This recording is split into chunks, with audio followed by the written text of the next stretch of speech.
Яку тактику використала Росія, захоплюючи Сєвєродонецьк та Лисичанськ? Яку роль в армії Росії відіграють військові формування так званих ЛДНР?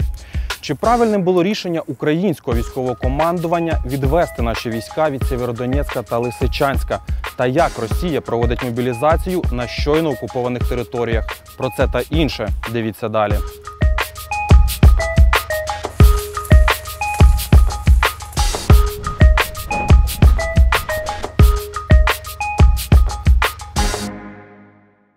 Бої за Сєвєродонецьк розпочалися ще в перші дні повномасштабного вторгнення Росії в Україну. 28 лютого ворог уперше обстріляв місто, а вже на початку березня точилися інтенсивні бої в усіх населених пунктах поблизу Сєвєродонецька. Аби взяти місто повністю під свій контроль, російській армії знадобилося цілих 115 днів. Тільки 25 червня українські війська організовано залишили останні оборонні рубежі в Сєвєродонецьку.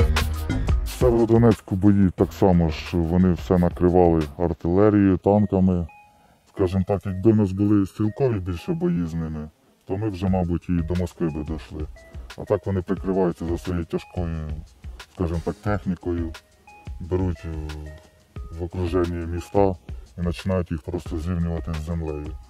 Якби вони вийшли з нами так один на один порамситися, то я думаю, вони б вже давно всі розбігалися, тому що вони бойовузи.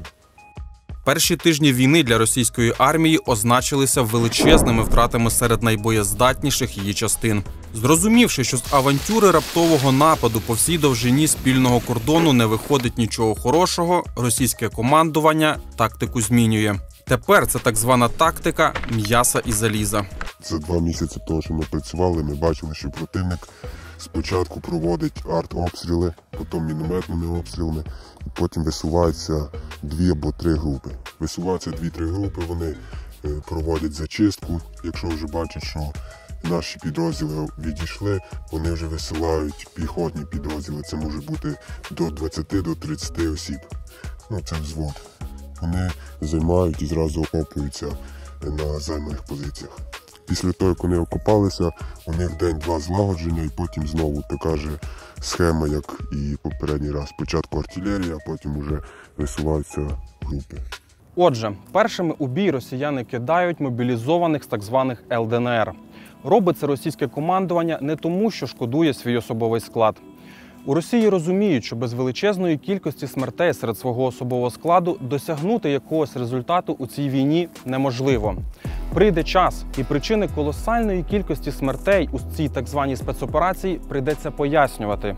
А мобілізованих з ЛДНР можна ж навіть не рахувати.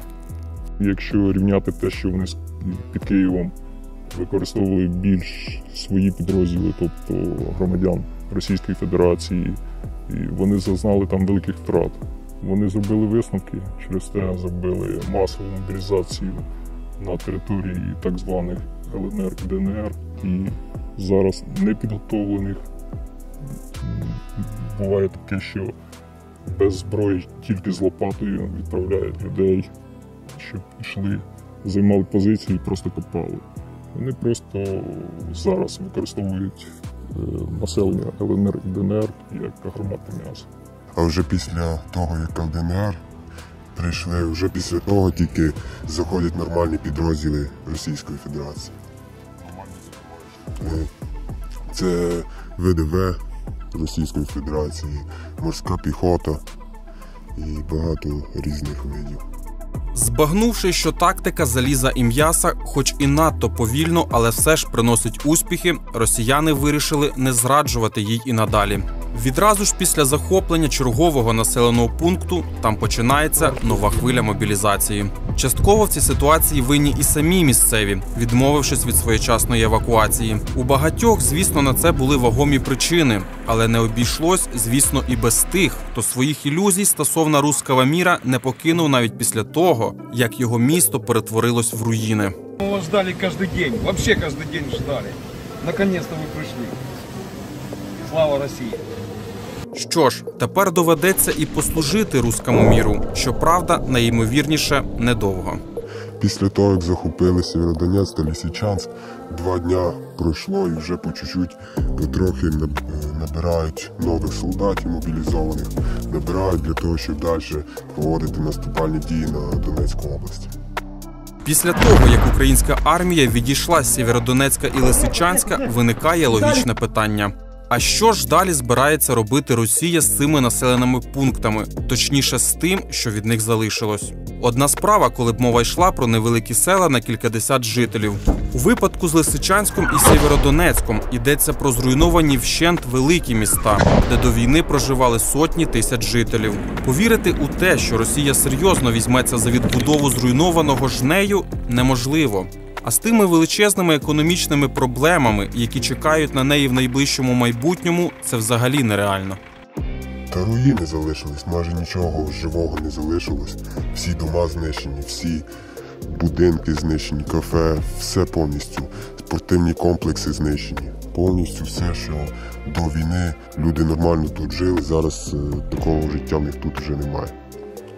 Населені пункти, на яких ми саме були, вони, можна так сказати, на відсотків 80 зруйновані всі. Цілих домів, ні хатів не залишилося. Всі квартири, багатоетажки були зруйновані внаслідок обстрілу російської артилерії. Також з використанням авіації вони були зруйновані. Ті ж самі ж ліса також всі погоріли через наслідок обстрілів російської артилерії. Загалом же, кажуть хлопці із сил спеціальних операцій, рішення командування відійти із Сєвєродонецька і Лисичанська було правильним. Так, при бажанні і необхідності втримувати ці міста можна було б ще довго, але ціна життя наших захисників завжди вища за ціну втрачених територій. Території рано чи пізно повернуться, втрачені життя ніколи. Я думаю, що якщо брати Сєвєродонецьк, то і Лисичанськ, то да. Дуже правильне рішення в тому, що ми забрали свої підрозділи звідти, бо ми би просто втратили багато наших людей. Сєвєродонецьк вже було настільки важко, що не могли навіть боєприпаси нормально завозити. Тому що 3 моста, які були між Сєвєродонецьком і Лисичанськом, були знищені повністю. Крайні місяць або 3 тижні боєприпаси, харчування привозили на лодках. А з Лисичанська? З Лисичанська там вже така вийшла ситуація, що противник з правої сторони вийшов на НПЗ, це нафтоперерабатуючий завод. І щоб не була кільця, то всі вийшли і займають вже позиції на других рубежах. За словами військових сил спеціальних операцій, які коригували нашу артилерію під Лисичанськом, росіяни стабільно втрачали на цьому напрямку не менше 5 танків, з десяток бойових броньованих машин та понад 100 осіб особового складу. І це кожного дня. Ресурси у Росії великі, проте не безмежні. Цікаво, наскільки вистачить російської армії, якщо вони будуть воювати, так і далі.